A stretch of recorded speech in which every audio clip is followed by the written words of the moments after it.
Welcome to the Brewers Institute podcast. I'm your host, Michael Capaldo. I'll speak with experienced brewery owners who have launched and grown their own brewing business. I'll share their wins, mistakes, and share advice on what they do differently next time.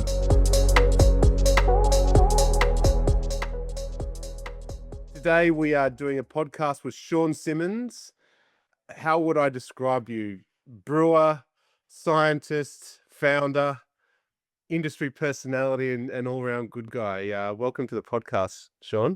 Thanks, Mike. Yeah, it's I think that's just traditional brewer, isn't it? To be jack of all trades, master of none in particular.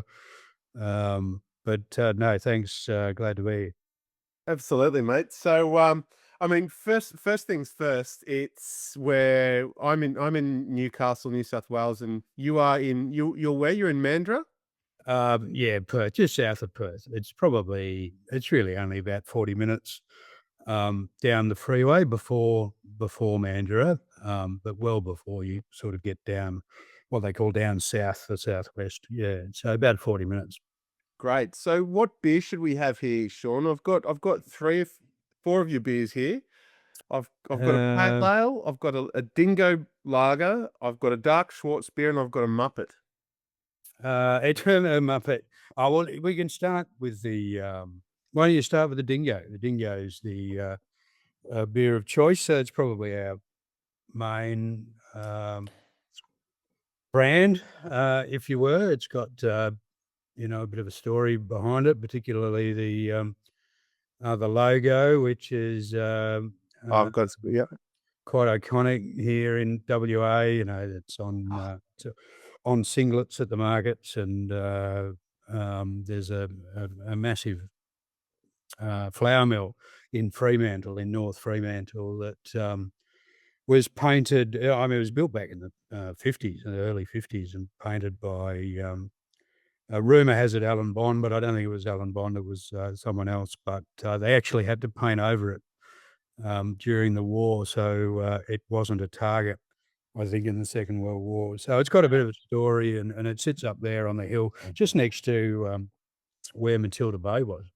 Oh, right. Yeah, okay. I know what you're talking about, on the coastline. Yep. Yeah. Right where Matilda Bay was stationed. And anyway, we have a joint venture with some farmers who have licensed that the IP for that logo, and we decided to make a beer together. So cheers, mate. Good health. This is a beautiful beer. Absolutely. Cheers, Sean. This isn't the first time we meet, Sean. Let's set the stage a little bit beforehand. Where have you and I met, and how have our paths intertwined? At the risk of having to go back a fair way, mate, I think it was probably ABA judging.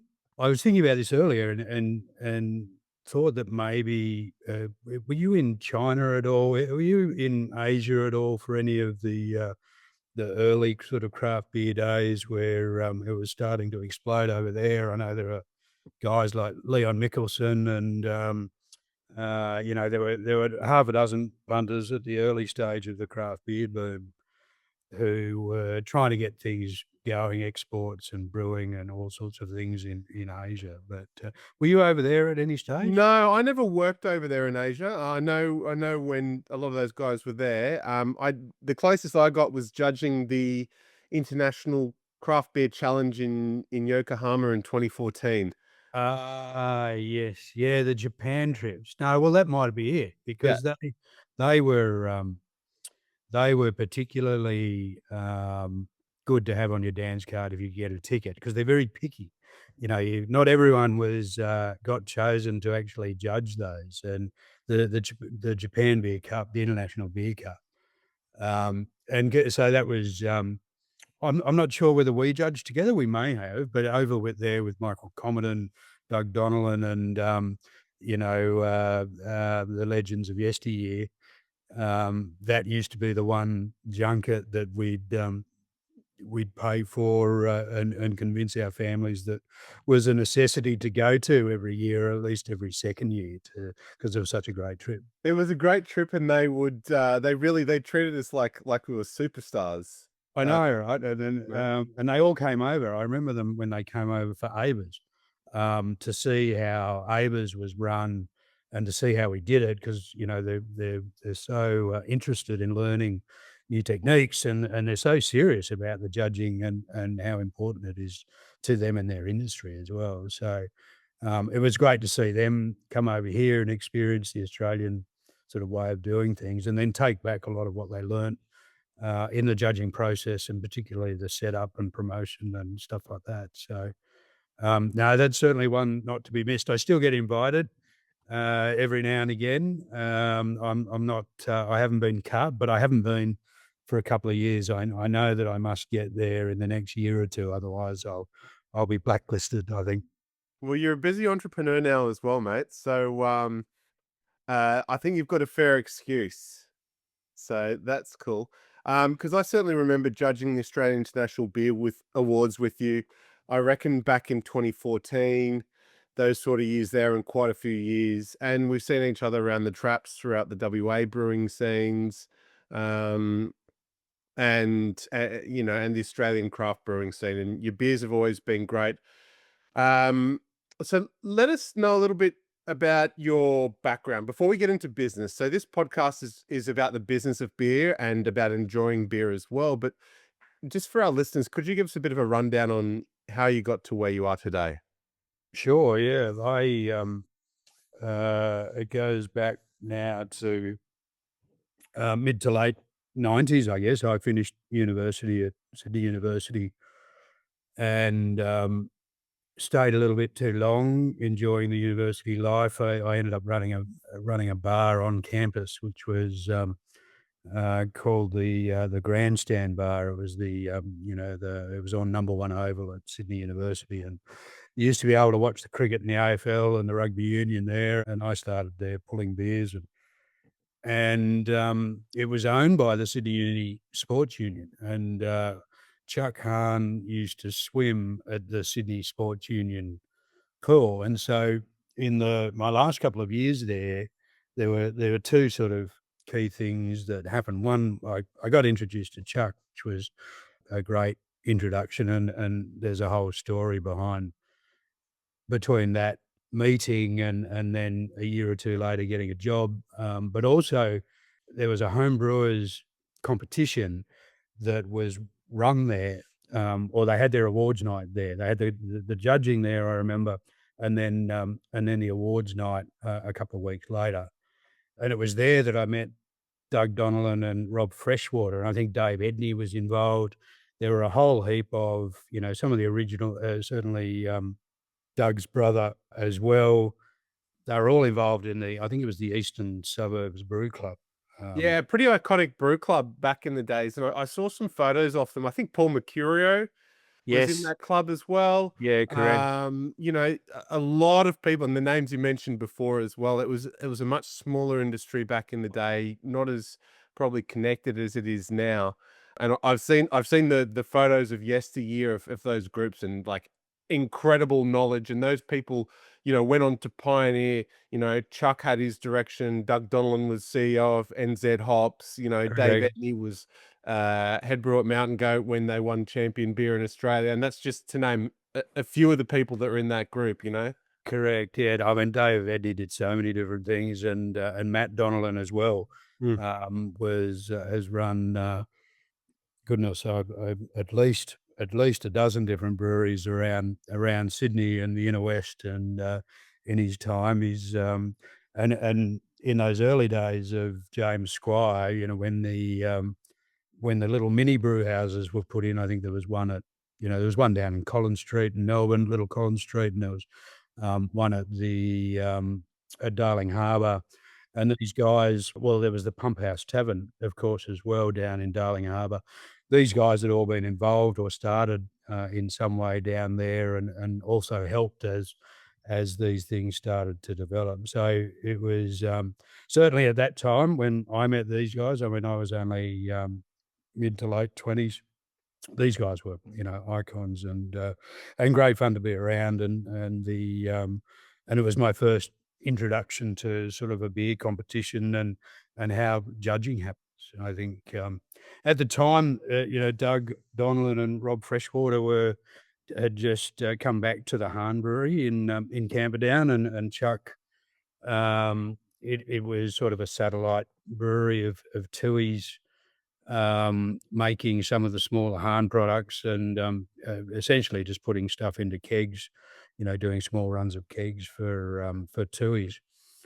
And I remember it distinctly because that was my epiphany beer, because they'd managed for the awards night to get a keg of Redback Oh, over yep. Matilda from Bay Redback. WA, from Yep. Matilda Bay, right? And What a so that great was beer.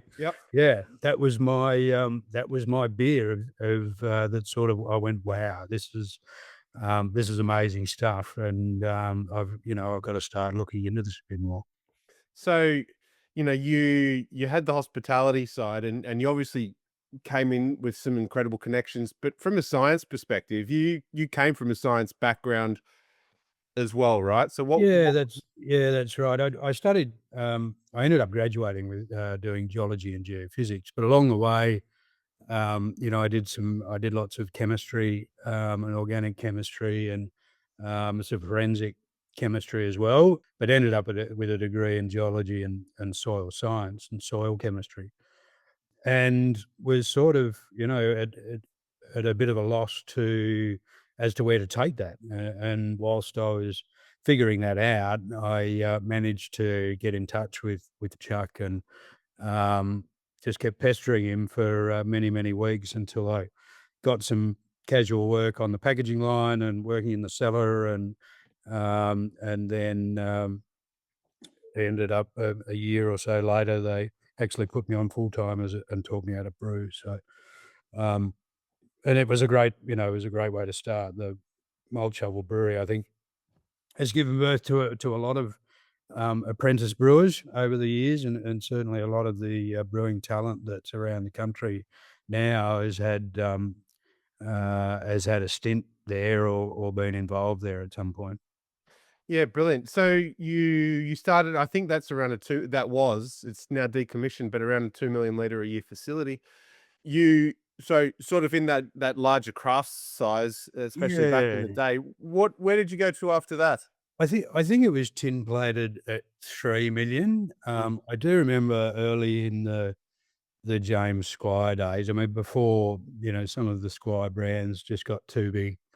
I think we tried to do 3, and that was brewing round the clock, and, but it was very hard. That was a 60 hect brew house, but it wasn't greatly automated at the time, and this is, still, the late 90s, early 2000s, and, it was a very manual process. You needed a brewer and a cellarman, on 2 shifts to make it work, and then to get to 3 million, we were doing 3 shifts, especially coming into peak production. So, but it was a great sized brewery and a great learning kit, because everything being manual, the brewer had to decide what happened next and how it happened, and that was a great learning ground for learning how things worked. Yeah, sure. And then you moved over west after that, is that correct? Yeah, not quite. 2002, after 6 years at Mount Shovel, I went out to Tui's as a team leader. So Tooheys The job in Western Sydney in in Lidcombe? Lidcombe, yeah, Yep. yeah. So, the opportunity to go and work in a really big brewery and get some of that experience. So I went. A job came up as the keg line team leader. So I went out, team leader slash engineer, which was sort of right, um, square in what I was interested in and what I was good at. So, I went out there as a team leader and running the keg line, which is a big, till Tugendhagen, back in those days, 1,000 keg an hour rotary filling line, all conveyors and kegs coming up and down from 1,000 kegs an hour. 1,000 kegs an hour. That's 50,000 liters an hour going into kegs for our Unbel- listeners out there, right? Let's do some quick maths. um, That's a lot of booze. right, a lot of booze and a lot of risk too. If you if you made any errors. But the keg line, I Sorry, guess. that's 500,000 liters an hour. Correct. Yeah, Yeah, yeah, yeah, not 500 hect 5,000. I just did 500, some maths yeah, in my head. 5 I dropped the zero. 500,000 liters an hour. yeah, yeah, yeah. That's an absurd amount of beer to be kegging an hour. Rightio. 50 So 50 no, 50 kiloliters, 50,000 liters an hour, okay, that makes a bit more sense. 50 Right. kiloliters. So, But you but do 500,000 liters in a day. You do 500 kiloliters in a day.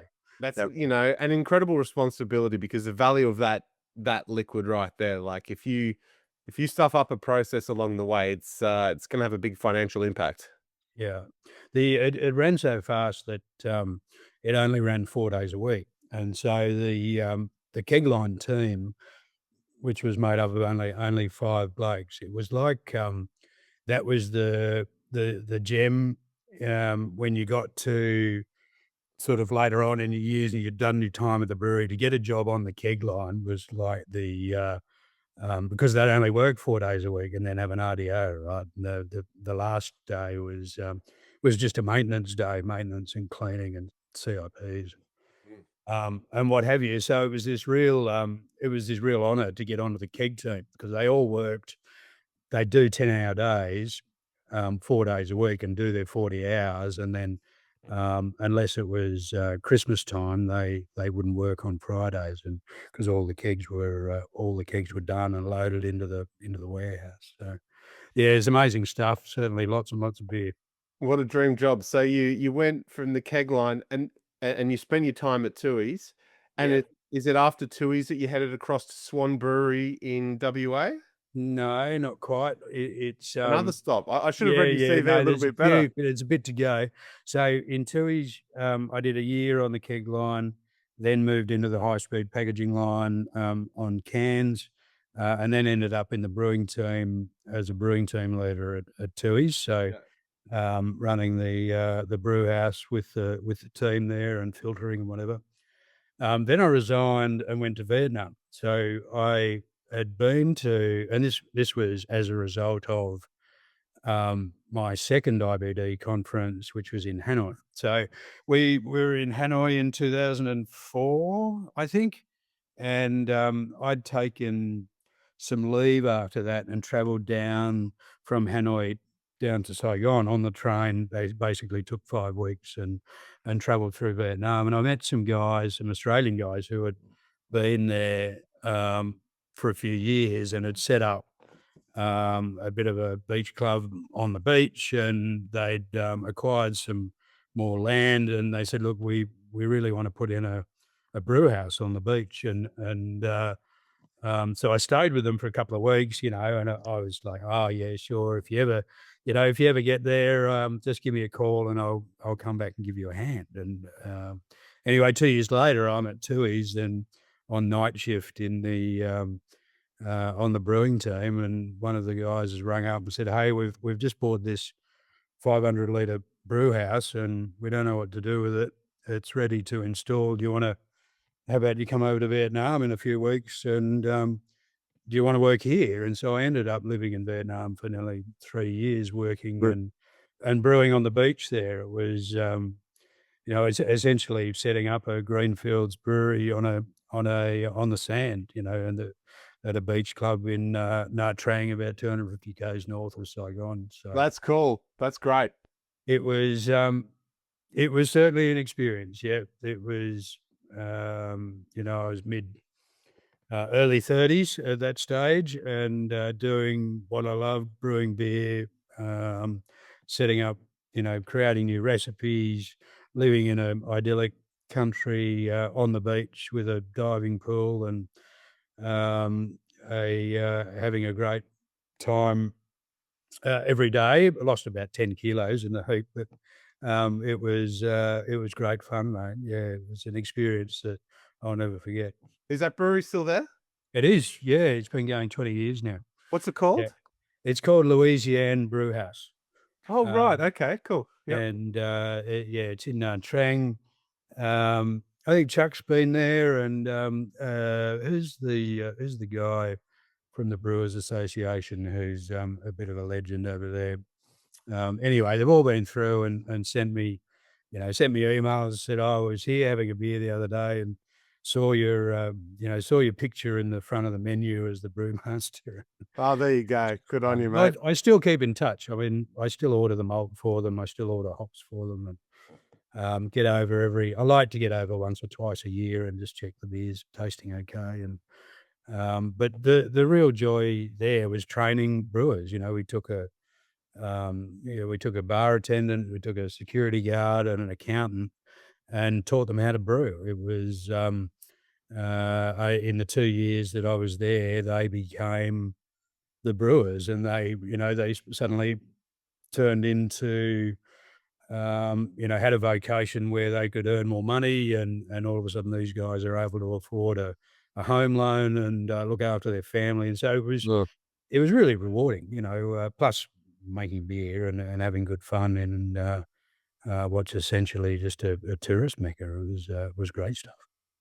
that's amazing. So you finished up there, and then where did you head to next? Finished up there, had a niggling injury from playing touch footy on the beach and had to come back for a small operation and ended up um, back at Forex as a process improvement guy. Mm. At the time, there was a big a big upgrade of both their breweries, fully automating their cellars and putting in what was the latest tech in cross-flow filtration at that point, ultrafiltration, centrifuges and all of that, and automating everything, automated bright beer cellars. So um, they were sort of undergoing these projects for about 18 months, and they, as part of that process, they wanted their team leaders to sort of step in and manage parts of the project. So, one guy was doing the bright beer cellar and another person was doing the filtration. And so Ed Roberts just said, "Look, I've got some work here for you. If you just want to come in and be basically a substitute team leader for a while and step in when these guys are doing their projects, and you can figure out what you're doing next." And that process, I ended up staying there for 2 years, and then John Meehan stepped out of the process improvement leader role, and so I stepped into that for 12 months, and then the brewing manager job became available over in Perth, and so I was asked to whether I'd like to go and live in WA for a couple of years, and so that's where I ended up at Swanbury. That was back in 2013. So So brewery manager, like Swan Brewery at the time, between Forex and Swan Brewery, which was the larger brewery? Because you're talking about probably the two largest breweries in Australia, possibly. sure, Tooheys was always the biggest. Tooheys was 300. It used to vary between 280 and 350 million litres. Forex was sort of between 180 and 240 million litres in its heyday. Swan, towards the end, was only really doing 60 million litres. Um, But that's towards the end. Like if you look at that brewery and what it was in the 80s, right? Like back in the days when Alan Bond was winning America's Cups and Correct. and and, Yeah, and, I and think it owned was. that brewery, I think between Swan Draft and Emu Bitter, they had something like 95% market share of every That's beer right. sold in Oh, WA. it was 200 million litres Right. plus back in its heyday, and that's what it was designed for. It was designed to make massive volumes of basically 2 brands.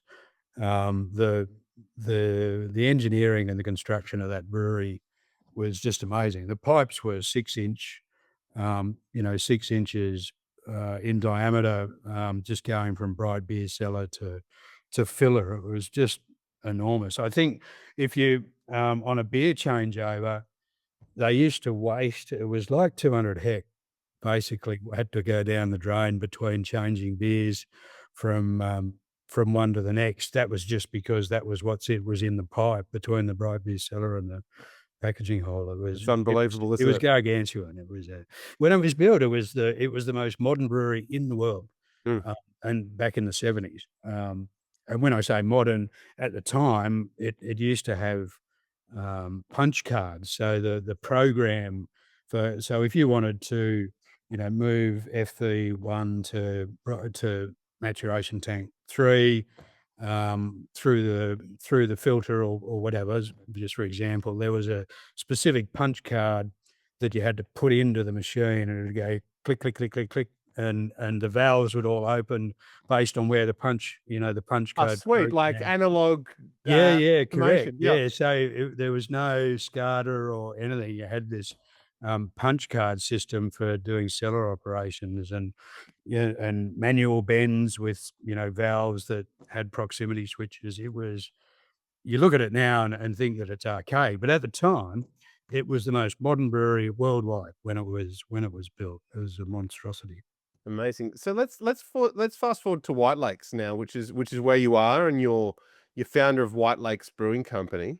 Can you tell us a little bit about White Lakes? Where you're based, what you Yeah, thought sure. and what. I guess so. After Swan closed, Yeah.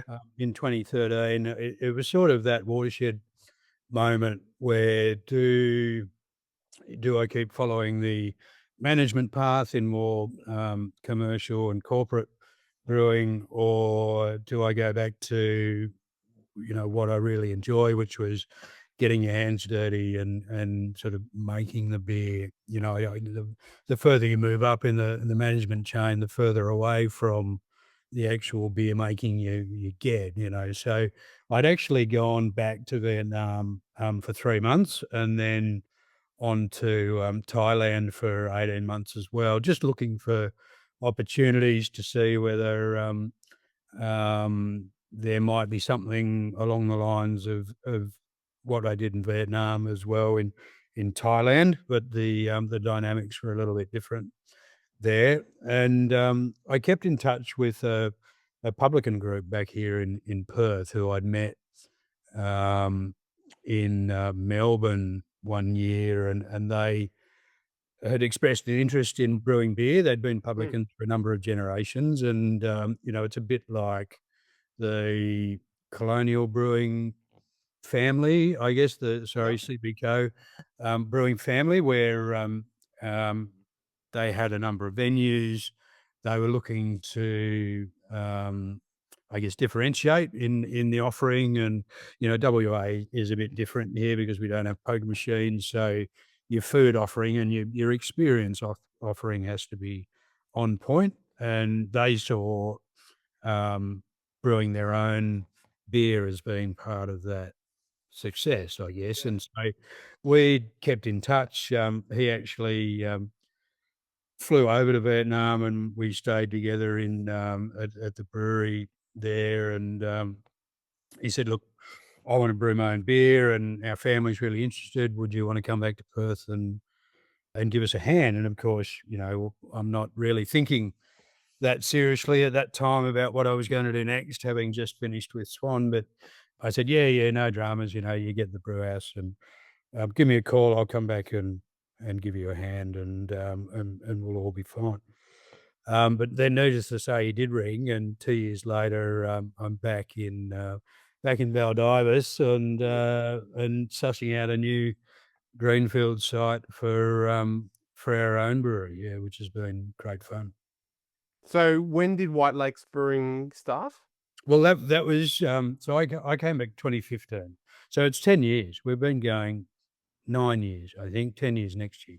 Yeah. We started, we had a 25 hect brew system, but when we started, it was just about draft. We were just doing kegs. I was doing pretty much everything myself. There'd be a brew week, and then a processing week, and then a kegging week. But and the idea was just to supply our own venues, go out to wholesale with kegs as well. We had a sales guy on the road and trying to get taps, which was challenging at the best of times, as it always has been. I bet. Yeah. And but we were developing a great business and growing strongly up until, of course, 2019, the end of 2019, when it all went to custard with COVID, and having a brewery with kegs only suddenly had a bit of a flaw in the business plan. Yeah. But Wow. There was that iconic moment where everything's shut, all the pubs are shut, the brewery's shut, there's no venue and there's no outlet for draft. What are we gonna do? And it was that, uh, and so we had to pivot. Went and, at the same time we, met these guys, the farmers with the dingo logo, and they really wanted to launch their beer in cans, and so that was sort of the, um, one of the realizations I'll then just that unblur my background so everyone can see the oh, ding yeah, because there you there it go. is there. It's a cool logo and it's a really good beer, by the way. Beautiful lager. Thanks, mate. They wanted to go into cans, and so all of a sudden uh, we're in the throes of COVID, trying to order and spec up and get delivery of a full packaging setup, only small setup, craft brewery size setup, but doing it all remotely, all online from. We got everything out of the US because we and had to install it ourselves, commission ourselves, and basically with the time zone changes, we had 2 hours in the morning where we could get these guys, um, online and say, "This is what we plan to do," "This is how we're going," and then they'd go to sleep, and we'd have 8 hours to try and nut it out, and then we get 2 hours in the evening before we went to sleep to go, "Okay, this is what we did, and this is how it went, and it was all fine," or, "We don't understand what's going on." So What a crazy time. it was intense. It And there was was, so much of that. And, commissioning a pack line for those listening to this is very different to commissioning a brewery. A brewery is, especially in the craft sense, sort of a really big project, but a little bit more rudimentary a lot of the time. Packaging lines are incredibly intricate. And I have actually commissioned a pack line remotely as well. It was before COVID, but it was with a whole lot of Italians on the other side of the world. And again, we were calling them in the morning and it was their yeah, nighttime and there was yeah, yeah, translations and it yeah. was, I don't know how we got the pack line running. So I can sort of empathize with you in that regard. Yeah, Um, it's certainly a challenge. I mean, it was rewarding to get it done, and it certainly, it took a lot longer than they probably would have done if they'd, turned up and, "Oh, that goes here, this goes there, rightio, we'll bolt that up," and away, after 4 or 5 days, you're away. It certainly took us a couple of weeks, but we got there. so how many liters are you doing now and how many were you doing around then? Around then, I think we would have only been about 200. We had 5 outlets and the brewery, so 200,000, maybe Mm. 250. Um, I was it was, yeah, it was a bit embarrassing really because the brewery, the little 5 hect brewery in Vietnam was doing 300,000 litres, Oh, geez. three, Don't put three, yourself 4. down like that, Through 4 taps, and we're struggling to sell 250 through 5 different venues. Yeah, it was certainly, I mean, I was glad to see that Vietnam was so successful, but yeah, it was, it's quite, eye-opening to understand how much volume that is. It doesn't sound like much. I think every brewer you talk to will go, "Oh yeah, we're at 1,000,000 litres," but 1,000,000 litres is a lot of beer. And I see a lot of breweries that say they're doing 1,000,000 litres, and you walk in there and it's all very quiet. I say, I don't think there's 1,000,000 litres going through here. Yep. It's certainly a volume to behold. So are you anywhere so what are you at now? Like, No, we're just shy. I'm not gonna say we're at 1,000,000 now, yeah, sure. but Sure, yeah, that's right. yeah, we're just shy. We've been about 900,000, give or take, for the last 2 or 3 years. I guess since the craft beer bubble has sort of popped and and slowed down a bit. So we've sort of stabilised at about that level. The capacity is we could do 2 at a push, maybe a bit less. I think it's only a 25 hect brew house, and so the brewery turns to get that sort of volume in a given week just really start to push the equipment. So I think that its sweet spot is where we are at sort of 900 to a million, even 1.2. But and I think you'd get to 1.6 and you'd start to look at where the opportunities to get some more efficiency out of it would be. But it's a good brewery. I guess I was lucky enough to sort of take all that I'd learned from malt shovel, all the all the smarts and sort of automation stuff from places like Tui's and Forex and Swan, but still the hands-on stuff from Vietnam and the Han Brewery to create something that was really quite workable and really efficient and just good fun to build. It looks nice and we're not actually on an industrial sewer line, so we've got to treat all of our own wastewater, which is a unique challenge for there's a number of brewers in WA who have that challenge as well. But we got a chance to do that and also really look at energy efficiency savings with vapor condensation and trying to, I guess the philosophy is to try and keep the footprint as small as possible because we're in this nice area where there's a lot of timber and trees and the White Lake, which we look over, which is a limestone sort of lake in front of us. So we wanted to tread lightly, I guess, on the environment there. So it was good fun. Wow, sounds like an incredible place, and a really interesting, like, accumulation and of your knowledge, like, from the Vietnam side, from the macro side, from the large craft side, and all of a sudden you've got Yeah. your own, blank canvas to design a brewery with. Yeah, that's right. Oh, it's been good fun. And again, it's that rewarding knowledge that, people are coming to your venue to enjoy the experience and to enjoy your beers and the idyllic location. I think it all really comes together. This sounds like a good occasion for me to try one of your pale ales. Yeah, cool. Nice Um, one. The pale ale, and I'm gonna take we yeah? started,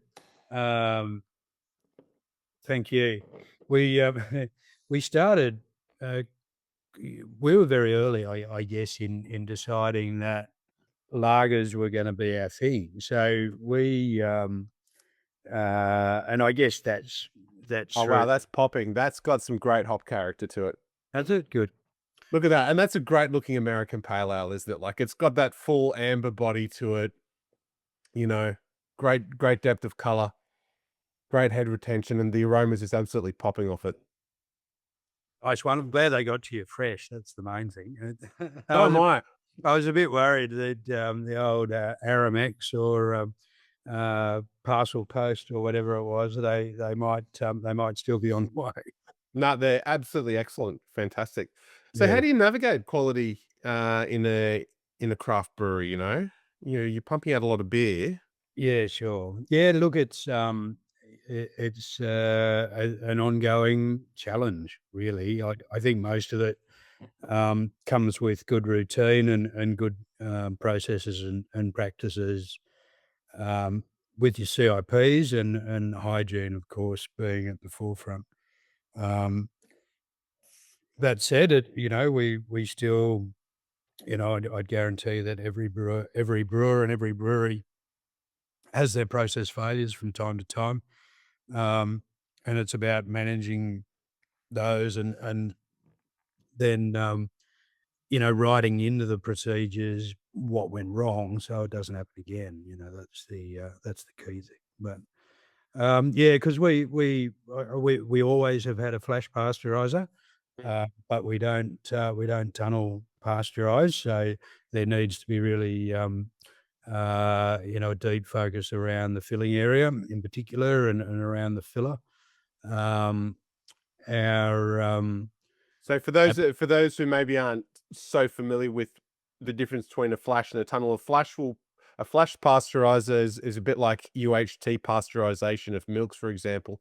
And so the beer is heated up and cooled down very quickly, but it's heated up before it's filled. So when the beer is going through a filler, it's potentially susceptible to infection. Whereas when you're going through a tunnel pasteurizer, the beer has already been bottled and it's literally going through a massive tunnel with hot sprayers on it.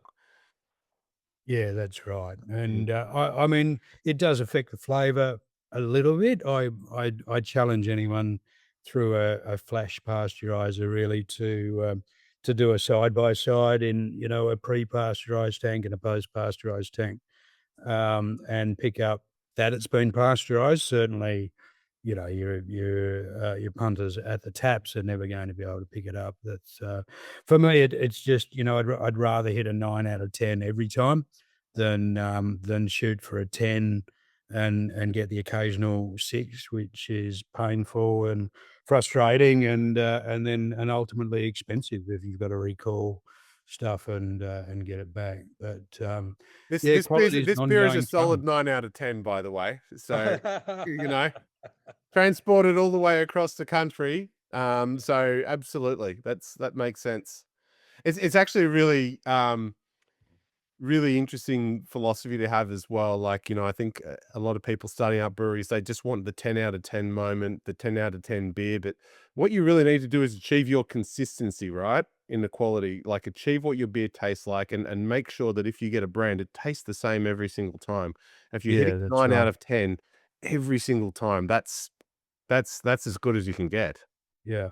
I mean, people used to hold the pasteurizer as being, the devil's work, but there are so many things that can go wrong in the brewing process, and you know yourself, Mike, from, oxygen to, light or, um, the from poor packaging to poor seaming, or even the way that you store the cans, or there's a myriad of problems that can happen in the brew house before you've even added yeast to it. So um, you've got to get, and the pasteurizer is just one part of that whole complex problem. And even when you get everything right for these sort of beers, the pale ales and the hop forward stuff, for me, 3 months is the limit. You if you've got it good at 3 months, you're doing well. If you've got it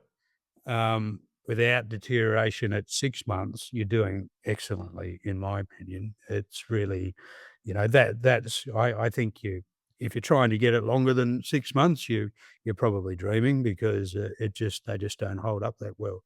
But we aim to have it faultless at 3 months, and it will certainly be duller at 6 months. But if it's still drinking well at 6 months, we're happy with that. Have you ever thought about starting your own craft brewery? At the Brewers Institute, we have an online course packed with advice from the founders of the Brewers Institute for people wanting to reduce risk, save time and cost in opening a brewery. Go to thebrewersinstitute.com.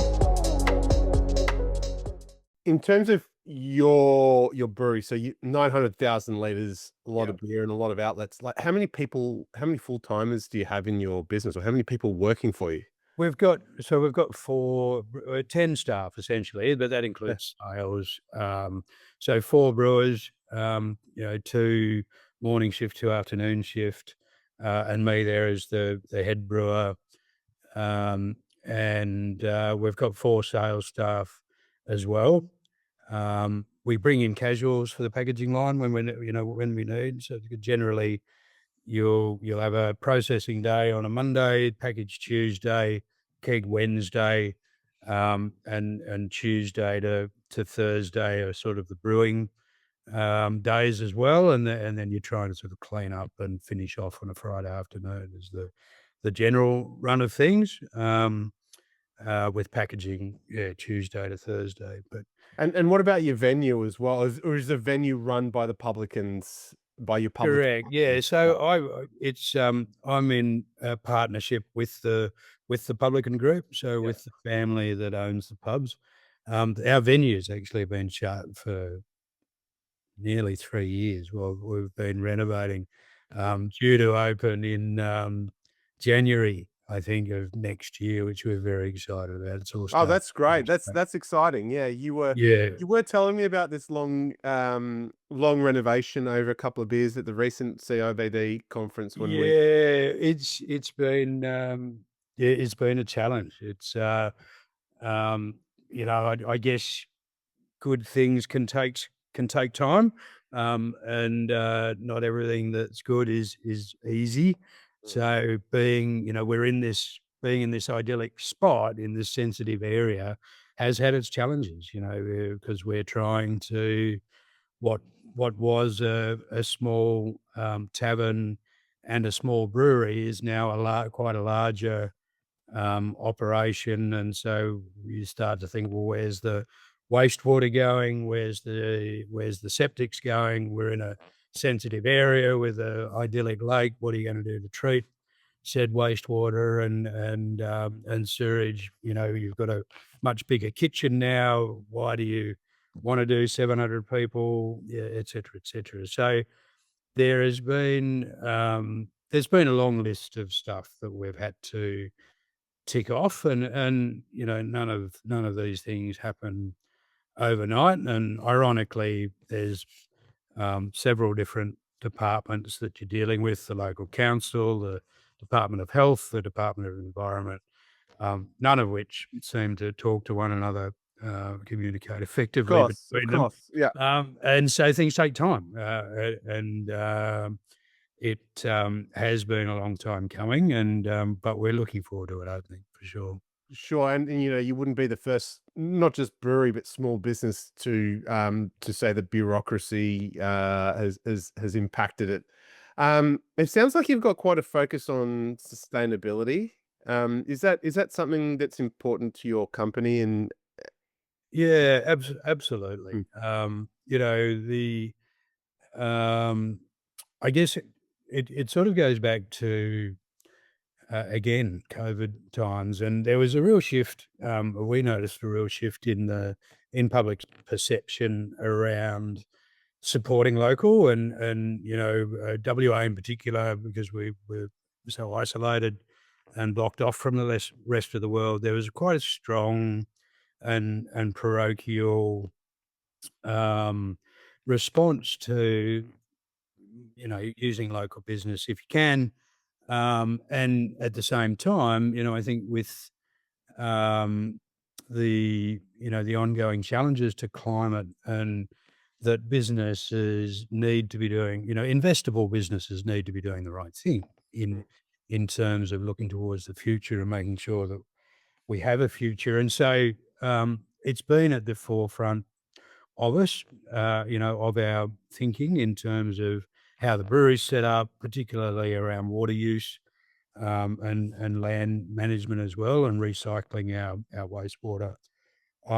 But also, there's been a number of breweries over in WA that have done really well in this space. Pardon me. The Rocky Ridge, I think Rocky certainly Ridge are probably right up the top. I was going leading to the say, field, yeah, yeah. And we're following that path as well, yeah. albeit a little more slowly. It's about, all of these things again take time. And the venue has been our priority for the last 2 years. But sustainability is inevitable. That good businesses need to focus there to save money. Yeah, that's interesting. I guess that leads into my next question about governance. Again, a lot of the people starting listening to this podcast here are going to be entrepreneurs and may or may not have governing structures. Do you have an advisory board in your company? Do you have ASIC directors? We Board?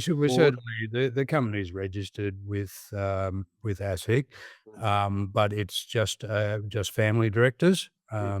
and I'm a board advisor as a financial partner.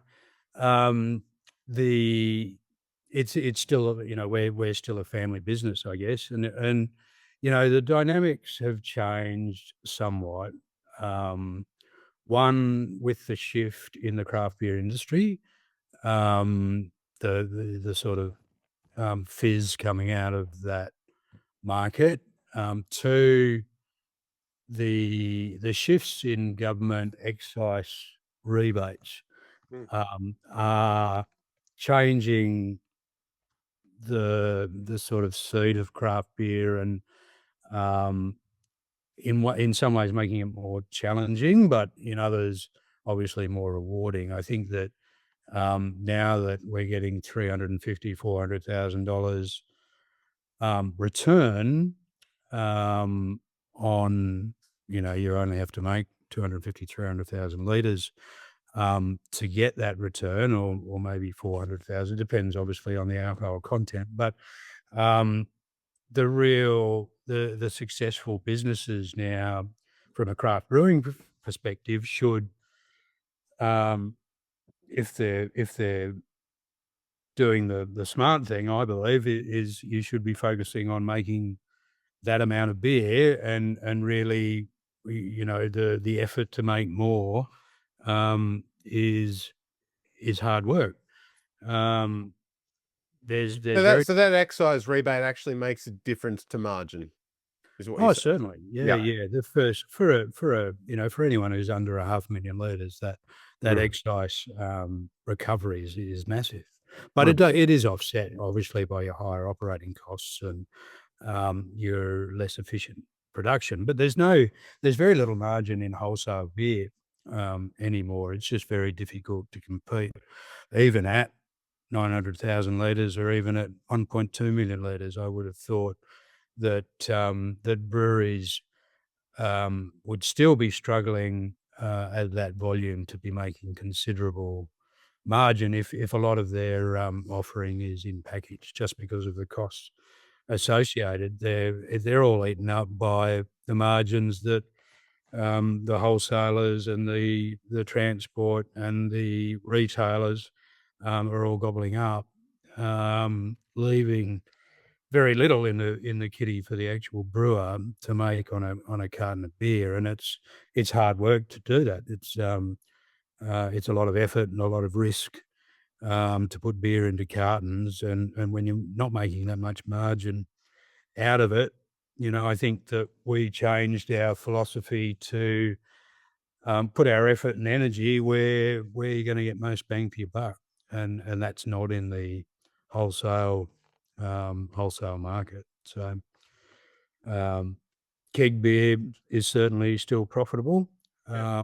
but maximising how much draft beer you can sell to through your own venues or external venues is where the money is, and concentrating on a fantastic venue that expresses what your brewery's about is fundamental. I think you'll find that any brewery who's contract brewing would be finding it really tough. There's barely enough money for one brewer, let alone for two, to be making money in that space.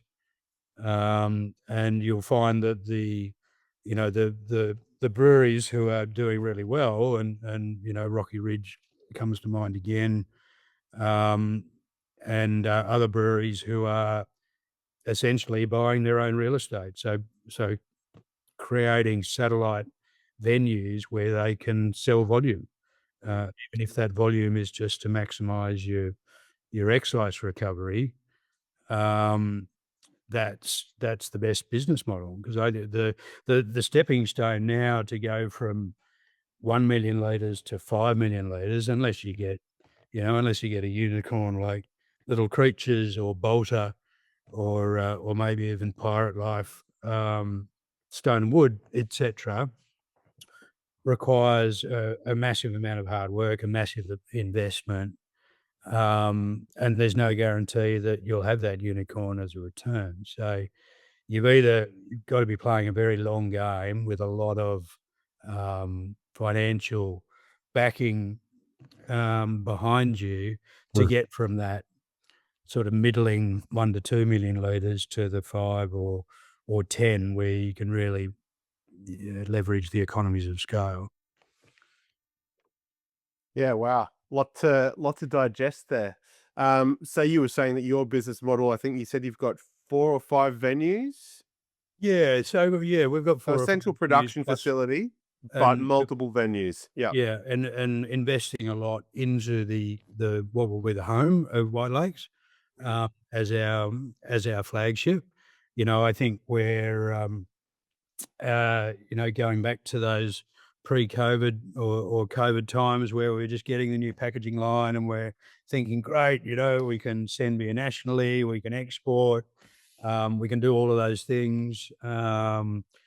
To grow our business. I think that now we're looking at that as just work that's too hard or not of a financial return that is worth the effort. So we remain focused on WA. We do some export for some quality customers in Singapore. I've got a lot of connections through Asia as well. So, but it's not our focus. Our focus will be WA and really drawing a 30K circle around the brewery, and that's our patch. That's what we'll try and own, because we're banking on our experience at the venue and the quality of the beers to make a name for ourselves in our area.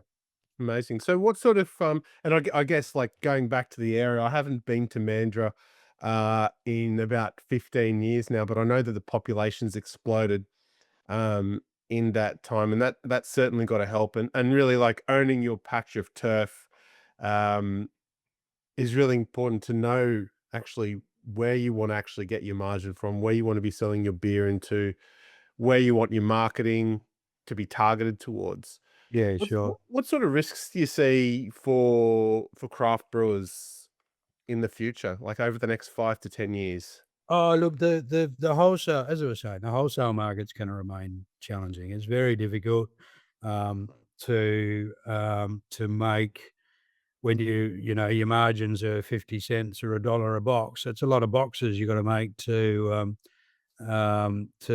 cover your 2-minute noodles. It's Mm. the venue itself is really lucrative, and when you're making full noise on beers that you're pouring over your own bar yourself, that's really where the focus is, and almost um, either looking to expand that footprint in more venues or partnering with restaurants or establishments that can give you that exposure and that expansion in draft beer where you can make some margin. Um, I think that, um, I think for craft brewers, it's going to be, I guess we always come back to the excise tax and how much of an impost that is and how expensive it's getting, and at what point does the alcohol tax drive alcohol a bit underground because it's the prices are just too high. I don't know. Is everyone going to go back to home brewing? I'm not sure.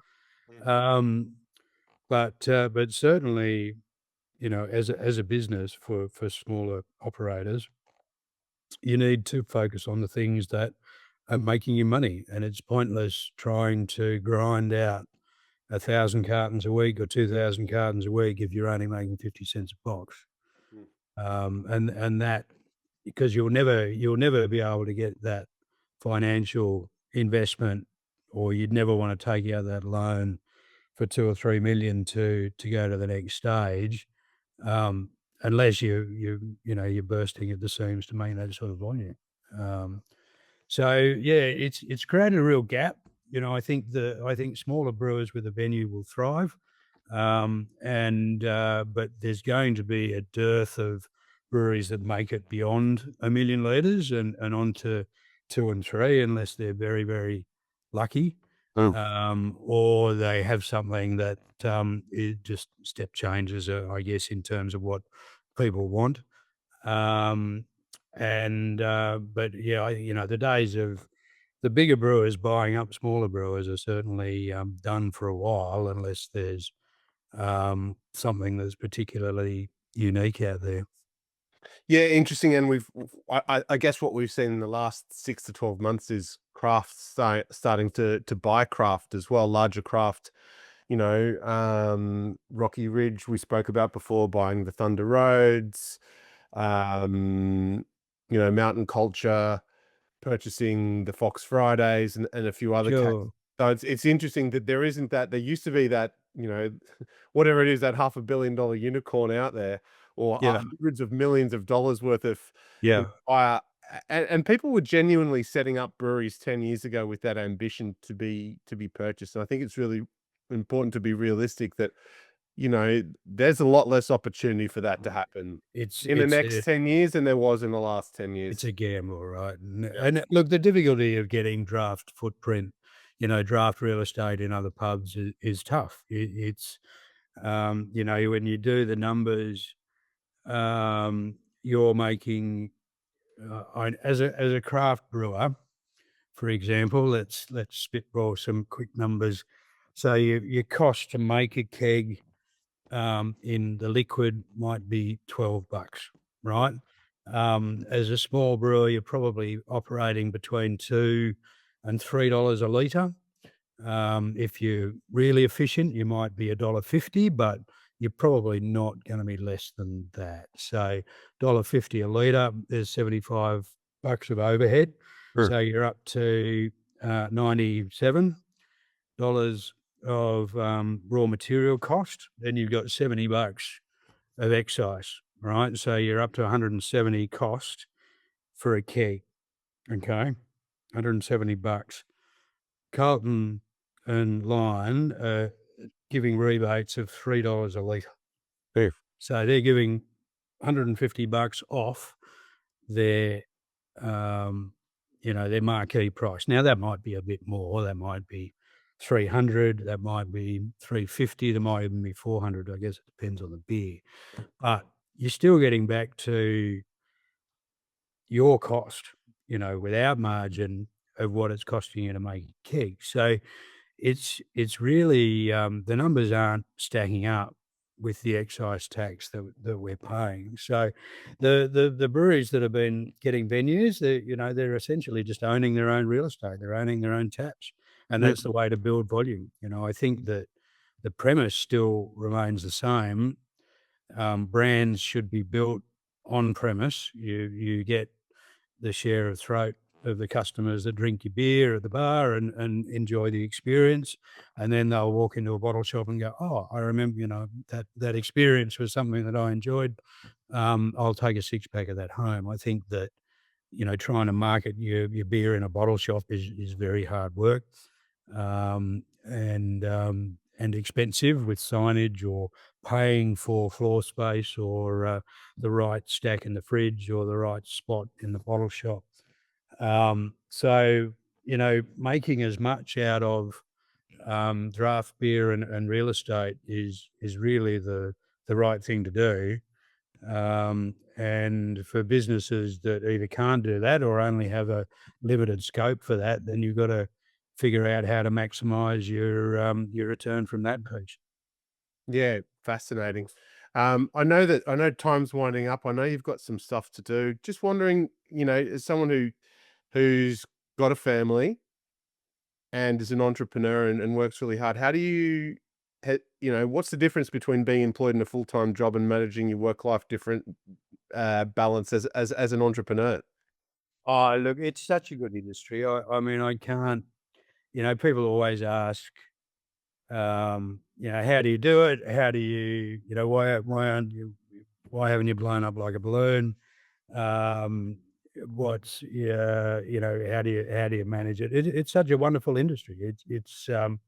Again, I guess like the the reward from teaching people how to brew, teaching people a vocation, and teaching um, a really fun scientific process that ends up with a product that everyone enjoys is immensely rewarding for me. But the industry's great as well. The people within it, and who doesn't love having a beer at the end of the day to celebrate a hard day's work or something that you've done well. So And when you've created as that beer, it's even better. Like when it's the fruits of your labor and your investment, it's a career. wonderful feeling. Yeah, absolutely. And then when you see other people enjoying the fruits of your labor and really not even thinking about, all those things that you're thinking about, costs and labor and culture and governance, they're not thinking about that. That's actually their moment of relaxation. And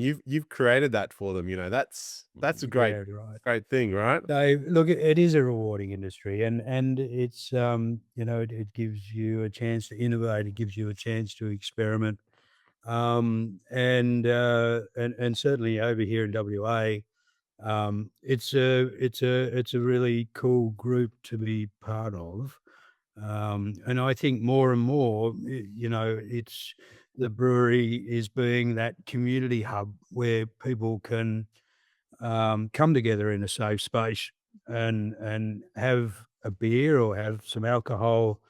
The kids can um, play, enjoy the outdoors, and be part of that. Something that's part of the Australian fabric without it being dangerous and without it being a threat. So that I'd love to see in the future, overseas, you can buy beer in a supermarket, you can buy Mm. beer in a corner store. We have these rigid rules here in Australia around alcohol, and some of that is for good reason. But I think that, the education of something that is part of our lives, the breweries can play a really strong part in that, and showing that, people can come here, have a great time, listen to some music, have great food, have a great experience out in the outdoors, and it's a really safe space to do that. So, I think that that's part of our philosophy, and we're really looking forward to getting the venue open so that the local community can be part of it. Mm. Did you enter this business with an exit strategy in mind, or did you just enter this business just focused on success? I ended it because I just love, it was really, it was a bit of a Motorhead moment, Mm. in Tooheys, where, I was running a filter and we're making beer at 500 hex an hour, right? So 50,000 litres an hour, driving this filter. And it was just the process of moving beer from A to B in massive volumes was just something that really clicked for me, I think. And so, that's what got me into it, and I was sort of good at it too. So, I could always um, have half a dozen different things happening in the brewery at one time. I'd be in the brew house, but I'd still have the filter running over in the other room, and we're CIPing a filler and whatnot. So it was just fun for me, and plus you got to crack a cold one at the end of the day. That's brilliant. So now I'm going to ask the last and the worst question of this podcast. If you had your time over, would you do it all again? Oh, that is a good question. Sure. Yeah. If you look at what I've done and the places that I've done it, yeah, without a doubt. There's uh, so many different experiences, so many different countries and places, and all of them have that defining moment, which is just um, about people coming together. Mm. Whether it's in Vietnam, singing karaoke and drinking rice wine and having a couple of beers on the beach with a crayfish cooking on an open fire, or whether it's here in or divers after coming back from fishing and cooking up a jewfish, or those moments. I think that the brewing industry is part and parcel of it. Are just amazing. Yeah, no, I wouldn't change anything. No, you wouldn't. You clearly wouldn't. That that's awesome. I reckon we could talk for another 2 hours here. This has been great. Thank you so much for your time, Sean, and for anyone who's listened to this, like, get to White Lakes Brewing Company, like, fly over to WA and get down to White Lakes and try some of their fantastic beers, and try and search out Sean and his team, you know. Cheers, mate. No, everyone is welcome come January when we're open. We look forward to seeing everyone. But thank you too, Mike. It's been great to be on the show. Yeah, it's awesome. Good on you, mate. Thanks again. Thanks for listening. We'd really appreciate if you could leave an iTunes review or rating, or follow us on Spotify. It'll help aspiring brewers find our cast and hear the journey of our great guests.